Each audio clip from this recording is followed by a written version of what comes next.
மாடு பார்க்க வியாபாரி வரனாங்க, அதனால் க்ளீனாக கழுவி வச்சிடலாம் அப்படின்ட்டு மாடு பிடிச்சின்னு வந்து ஒரு கூட்டத்தில் கட்டி வச்சுட்டு உடம்பெல்லாம் சாணி சகதியமாக இருந்துச்சு. அதெல்லாம் நல்லா க்ளீனாக கழுவுனா தானே நல்லா இருக்கும் அப்படின்ட்டு தண்ணி ஊற்றி சோப் போட்டு எல்லாம் கழுவணும். பார்க்குறதுக்கு ஒரு வியாபாரிங்க பார்த்துட்டு என்னடா இப்படி இருக்குது அப்படின்னு சொல்லக்கூடாதுல்ல. அதனால் நல்லா புது பொண்ணை ரெடி பண்ணுற மாதிரி மாடை ரெடி பண்ணால் தானே பார்க்குறோம் வரவங்க நல்லா இருக்குது அப்படின்னு சொல்லுவாங்க. நல்லா க்ளீனாக கழுவி குளுத்தி போட்டு தட்டெல்லாம் அறுத்து போட்டு வெயிலே கட்டி விட்டோம். ஏன்னா அந்த ஈரம் ஆறணுன்றதுக்கோசரம் வெயிலே கட்டி விட்டோம். வயிறு ரொம்ப நல்லா தீனி போட்டு வச்சுருந்தோம். வியாபாரிங்களும் வந்தாங்க. வந்து சுற்றி முற்றி பார்த்துங்க நடந்தாங்க. மாடை பார்த்துட்டு வியாபாரம் பேசிங்க நடந்தாங்க, இவ்வளோக்கு அவ்வளோக்கு அப்படின்ட்டு. சென மாடு தான், பால் கறக்க முடியாது, ஒன்றும் விற்கலை. சரி பிள்ளைங்களுக்கு ஃபீஸுக்கோசரம் தான் விற்கிது.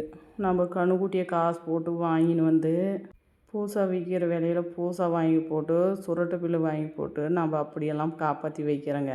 வியாபாரி வந்தாங்கன்னா கம்மி ரேட்டு கேட்குறாங்களே, என்ன செய்கிறது சொல்லு பார்க்கலாம். மாடு மேய்க்கிறவங்களுக்கு ஒரு லாபமும் இல்லை, அந்த சாணி மட்டும்தான் லாபமே. விலை கம்மியாக பேசுனாங்க, ஆவாது கீவாதுன்னு சொல்லிட்டுங்க.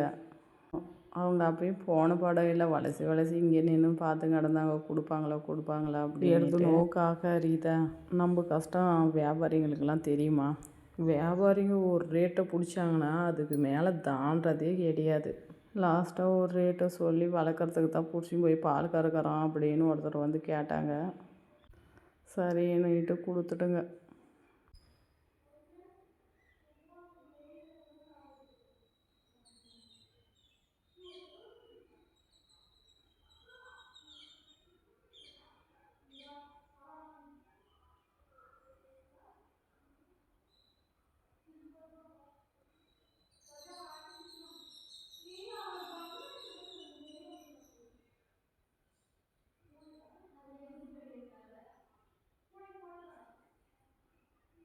புளிங்க மாதிரி வளர்த்து கொடுக்கறதுக்கே மனசே சரியில்லை. சரி என்ன செய்யறதுன்றதுனால கொடுத்துருச்சு. அவங்களே கயிறு எடுத்துன்னு வந்தாங்க. கயிறு எல்லாம் மாற்றி பிடிச்சி கொடுத்து அனுப்பிட்டான். பிடிச்சி கொடுத்து அனுப்பிட்ட பின்னாடி மனசே சரியில்லை. நம்ம என்னடா இவ்வளோ தூரம் நம்ம வளர்த்தங்க செஞ்சிங்க, இருக்கும்போது அந்த அருமை தெரியாதே, இல்லாத போது தான் தெரியுன்ற மாதிரி கொடுத்துட்டு பின்னாடி அழுகு தான் வருது. ரெண்டு கொஞ்சம் கஷ்டமாக தான் இருக்கும்.